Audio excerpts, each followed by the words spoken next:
občine Prebold, Braslovče in Tabor obnovile 8,5 km vodovoda. V Rogaški Slatini namenu predali 38 novih parkirišč. Celjski Strop kliče po obnovi. Rokometaši Celja Pivovarne Laško v prvem letošnjem domačem derbiju prepričljivo ugnali Velenjčane. Spoštovane gledalke, cenjeni gledalci, lepo pozdravljeni v tokratni informativni oddaji Dogodki dneva. V Taboru so danes namenu predali obnovljen transportni vodovod, ki poteka po občinah Tabor, Braslovče in Prebold. Gre za 850 tisoč evrov vredno naložbo, ki sta jo sofinancirali Evropska unija in država. Slavnostno odprtje so pripravili pri rezervoarju pri Ribičevem kozolcu v Taboru. Tako imenovani taborski vodovod so zgradili med leti 1967 in 1969. V zadnjih letih ga je že močno načel zob časa, saj je bilo okvar iz leta v leto več, izgube pa tudi do 40-odstotne. Stari vod nekateri pravijo, da mogoče cevi salonitne so še bile cele, ampak glede na zdravstvene razloge, posledice, ki lahko ta azbest ima, se pa sigurno je bilo potrebno teh 8 km teh cevi obnoviti. In te cevi, ki so sedaj iz teh novih materialov, res omogočajo predvsem tisto, kar je bilo rečeno, zdravo življenje. In tudi v prihodnosti je treba še v Savinjski dolini, kar se teh vodovodov, celonitnih cevi tiče, še mogoče marsikaj postoriti. Zdaj zadnji 2 leti, ko so bila malo bolj takšna poletja, niti ni bilo tako hudo. Medtem ko v tistih sušnih letih je bilo pa zelo hudo, kajti izgube so bile tudi skoraj 40%. Tako slabi so že bili ti salonitni cevovodi, tako da so bili skrajni čas, da smo jih zamenjali, tako da imamo zdaj, kot smo rekli, varno oskrbo s pitno vodo. S projektom prenove 8,5 km dolgega vodovoda so bile občine Tabor, Prebold in Braslovče uspešne na znamenitem 8. javnem pozivu. Izvajalec del Hidroplanum je z deli začel pred približno letom dni. Šli smo v obnovo transportnega dela vodovoda od izvira pri Tompo domače do rezervoarja in nato preko cele lokalne skupnosti Tabor do občine Braslovče in občine Prebold. Obnovili smo 5200 metrov vodovoda v naši lokalni skupnosti, ostalo do cirka 8600 metrov pa v ostalih 2 lokalnih skupnostih. Nov vodovod je zgrajen iz litov železnih cevi, ki so znotraj prelite s cementnim mlekom, od zunaj pa poenostavljeno plastificirane. Obnovljeni so tudi vsi priključki na trasi transportnega voda, tako da imajo vsi odjemalci garantirano kvalitetnejšo vodo. Za vse 3 občine treba povedati, da je to plod enega treznega, odgovornega ravnanja, pravočasnega skupnega nastopa, dobre organizacije, dobre izvedbe in to je to. Tako da jaz sem prav vesel, da teh 862 tisoč evrov, ki smo jih pač dobili 3 občine, je zakoriščeno za tisto, kar nam omogoča, da tudi v prihodnosti bomo lahko imeli v Savinjski dolini iz teh 3 virov zdravo pitno vodo, kvalitetno življenje in to mislim, da je poanta vsega. Taborski vodovod, mi temu rečemo, je za nas, naše prebivalce, izjemnega pomena, ki nam zagotavlja skoraj polovico potrebne pitne vode. Tako da je varna oskrba z tega vira izjemno pomembna tudi za nas. Hkrati je pa seveda tale obnova tega vodovoda zaključek enega projekta ravnanja z vodo. Najprej seveda s pitno, pa potem tudi s tisto odpadno. Tako da čistilno napravo, kanalizacijo smo zgradili, mogoče malo res napačnem vrstnem redu smo pa zdaj še ta zadnji del vodovoda obnovili, tako da na tem področju smo svoje, bi rekel, lahko upravili, zdaj bomo pač morali to lepo vzdrževati. Čaka nas pa v odnosu z vodo in ravnanjem z vodo seveda še veliko težje stvari, poplavna varnost, zagotavljanje vode za namakanje, potem tudi seveda za predelavo hrane, to so težji projekti. Vodo iz obnovljenega vodovoda bo koristilo 4640 ljudi.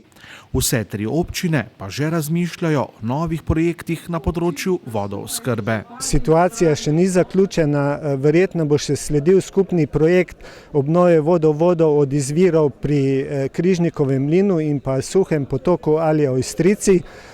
To je cirka 5 km za oba dva zajetja oziroma izvira in pa v lokalni skupnosti Tabor je potrebno zamenjati salonitne cevi v naseljih Kapla in Pondor. Obnovljen vodovod se napaja iz 3 izvirov, ki zagotavljajo kakovostno oskrbo s pitno vodo za več kot 5000 ljudi. V Rogaški Slatini so znova razširili parkirno mrežo. Dodatnih 38 parkirnih mest so pridobili v garažni hiši Promenada, ki se nahaja ob tamkajšnji lekarni oziroma zdravstvenem domu v neposredni bližini term. Pri 852 tisočakov vrednem projektu so sodelovali 3 partnerji, Celjske lekarne, podjetje GIC Gradnje in občina Rogaška Slatina. V Rogaški Slatini premorajo natančno 1830 parkirnih mest, od tega zavidljivih 400 v prav tako zavidljivih 5 parkirnih hišah. Sicer pa je projekt del celotne investicije nove lekarne, vključno z dodatnimi parkirnimi mesti, ker pač ni bilo drugega prostora, smo jih morali zagotoviti v podzemni parkirni hiši. Vrednost samo tega dela projekta znaša 852 tisoč evrov, vključno z projekti in samim nadzorom. Sicer pa bomo pridobili 38 novih parkirnih mest. Največji investitor pri projektu, ki razrešuje problematiko z dolgo brado, so 40% udeležbo Celjske lekarne. Moram reči, da sem res vesela, da je bilo toliko vztrajnosti in res tudi podpore v smislu, da dosežemo ta cilj v občini Rogaška Slatina, se pravi pri gospodu županu in kot ste slišali tudi pri občinskemu svetu in pa seveda tudi pri svetu zavoda Celjskih lekarn, ker pravzaprav to se zdaj že res vleče skoraj da desetletja in zato sem res vesela, da se približujemo z velikimi koraki k temu cilju. Zdaj najprej seveda sprostitev parkirnih mest pred zdravstvenim domom in bodočo lekarno. V novi lekarni pa moramo še sedaj dokončati razpis, javni razpis, zato da bo potem lahko stekla tudi proizvodnja opreme oziroma izdelava opreme za lekarno, tako da ocenjujemo do konca leta, da bo vsaj del lekarne zaživel, potem pa še po soglasju Ministrstva za zdravje, ko bo pravilo svoj pregled še lekarno v celoti. Tretjinski delež posla je izvedlo domače podjetje. Mi smo ta projekt dokončali v slabem letu dni, skladno z terminskim planom. Morebiti je ta projekt imel malo več pripravljalnih del zaradi kompliciranejšega, če se tako izrazim, razpisa zaradi javno-zasebnega partnerstva, sicer je pa gradnja potekala skladno z našimi načrti in zahtevami naročnika. Mi bomo ponudili na trgu, iskali bomo vsebino, ki bo sorodna in kompatibilna z zdravstvenim domom in z lekarno. Kakšen bo parkirni režim v novi garažni hiši? V preteklosti je to območje bilo v celoti v modri coni in naša nagibanja gredo v to smer, da bi bilo tudi v prihodnje. Namreč parkirno hišo nismo zgradili za zaposlene, ampak za paciente, obiskovalce, bolnike zdravstvenega doma in lekarne. Za zaposlene pa bomo v prihodnjem letu zagotovili še 30 dodatnih parkirnih mest v zaledju zdravstvenega doma. V Rogaški Slatini je bilo doslej po sistemu tovrstnega partnerstva izvedenih 5 investicij. Mi smo z tovrstnimi pristopi k projektom začeli že leta 1998, ko smo zgradili Promenado. Nato smo leta 2006 zgradili Pegazodom, dom za starejše, 2010 stanovanjski blok v naselju Žibernik in parkirno hišo Janina in danes torej 5. projekt parkirna hiša Promenada. Modro cono imajo v Rogaški Slatini zadnji 2 leti na približno 10 parkirišč, ob nameščeni parkirni uri pa ob delovnikih omogoča brezplačno parkiranje do 2 ur. Celjski strop v Stari grofiji v Celju načenja zob časa.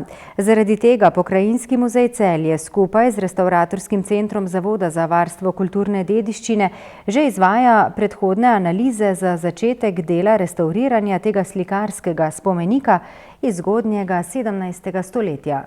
Celjski strop je na nek način simbol Pokrajinskega muzeja.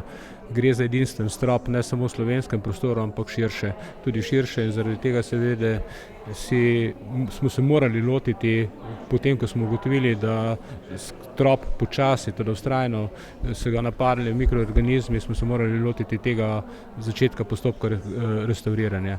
Resnično zdaj potekajo te prve raziskave, jaz sem prepričan, da je tudi ministrstvo, ki je prepoznalo pomembnost celjskega stropa, ki se zaveda tega, lahko rečemo, spomenika državnega državnega pomena, da bo v naslednjih letih financiralo to restavratorska dela. Sam sem prepričan, da te raziskave, ki se trenutno potekajo, bodo dale na eni strani odgovore, kaj bo potrebno storiti, pripravljen bo ustrezen konzervatorski načrt, potem pa so seveda sredstva tista, ki bodo odločala o dinamiki restavriranja stropa. Raziskave na samem stropu, se pravi fizično tukaj v prostoru, ocenjujemo, da bodo trajale 3 do 4 tedne.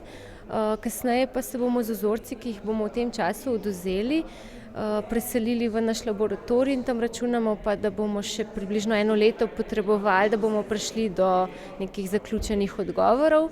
V vmesnem času pa bo potekal še monitoring mikroklime v prostorih stropa in pa monitoring lesa, ki nam bo podal informacije o morebitnih vzrokih teh poškodb.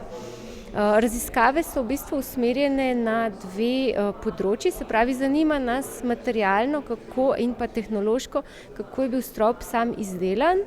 Zanima nas tudi, kako je bil kasneje spreminjan, popravljan in pa nas zanima seveda tudi, kako zob časa in pa mikroorganizmi, kako so vplivali tako na samo poslikavo, na materiale, kot tudi na nosilne elemente v stropu. Slika je v zelo slabem stanju. Plesni so napadle več kot polovico površine poslikave in vemo, da plesni se v primernih pogojih lahko razširijo zelo hitro in zato je potrebna velika pazljivost, sploh dokler ne bomo določili konkretnih rešitev. In te plesni lahko vplivajo tudi potem na materiale same.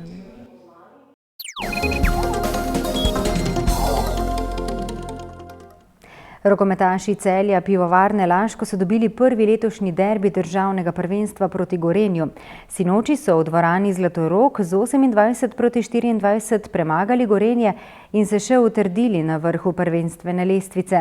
Zmaga proti večnemu tekmecu je za Celjane dober obet pred gostovanjem v Ligi prvakov pri Flensburgu. Celjski rokometaši so po 2 bolečih porazih v Ligi prvakov strnili vrste ter zelo dobro predstavo v izjemnem vzdušju na kolena spravili Gorenje. Izjemno napeta, težka, borbena tekma iz obeh smeri. Se pravi mi, bom rekel, nekako ranjeni, Velenje v pripravi skozi jesen, tako sem prebral na nas. Pričakoval sem oziroma nimajo nobenih problemov na njihovo srečo, kar jim seveda privoščim.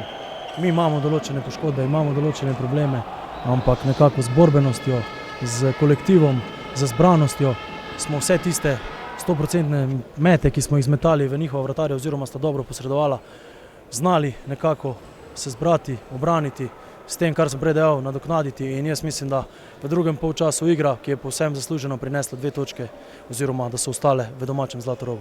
Zmago proti sosedom iz Velenja so si Celjani povrnili samozavest. Bili smo malo v krču te zadnje dni, sploh po neuspelih preizkušnjah v Ligi prvakov in potrebovali smo eno tako pravo tekmo.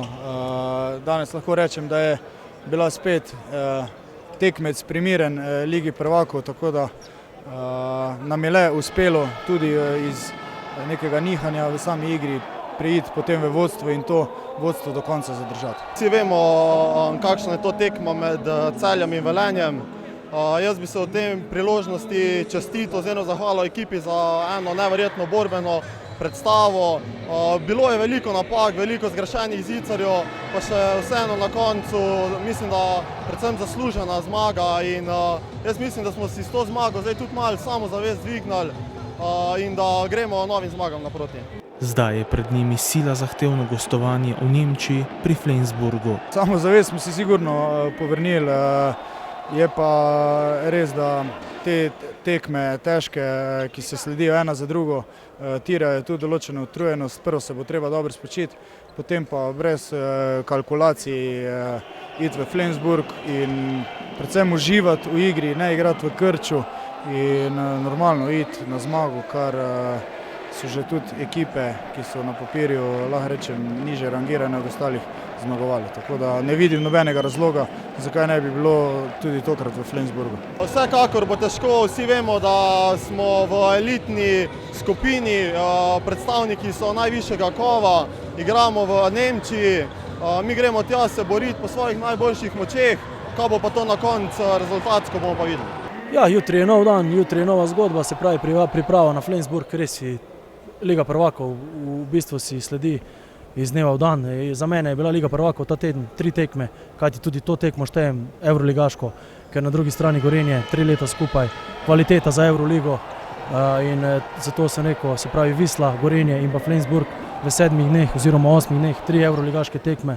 Vesel sem, ponosen, zahvalil bi se čudoviti publiki, ki nas podbuja v dobrem in slabem, čudovitim fantom, ki so danes izgarali in to je to. Pivovari bodo v Nemčiji gostovali v nedeljo ob 17. Rokometašice Celja Celjskih Mesnin so v zaostali tekmi drugega kroga v dvorani šolskega centra presenetljivo z 21-22 izgubile proti Ljubljani. Gre za mlado ekipo Krima, ki je s 3 zmagami v uvodnih 3 krogih državnega prvenstva zdaj sama na vrhu prvenstvene lestvice. Čestitam puncem za zmago, tudi nasprotnicam. Tekma je bila res težka, pa želim v prihodnosti še več takšnih tekem. Pri teh zaključnih strelih mi smo veliko žog zastreljali, v bistvu golmane nastreljali, veliko jih zmetali tudi v avt. Tu bomo mogli malo popraviti, se malo bolj skoncentrirati in upam, da bo naslednja tekma že boljša. Dogaja se nam zdaj že drugo sezono tako, da smo izgubili ene, ko bi mogli čiste točke jih pripeljati pri nam, smo jih oddali. Zdaj bomo mogli pač iskati nekje drugega tekmeca Kiks in popraviti to, kar smo tukaj izgubili.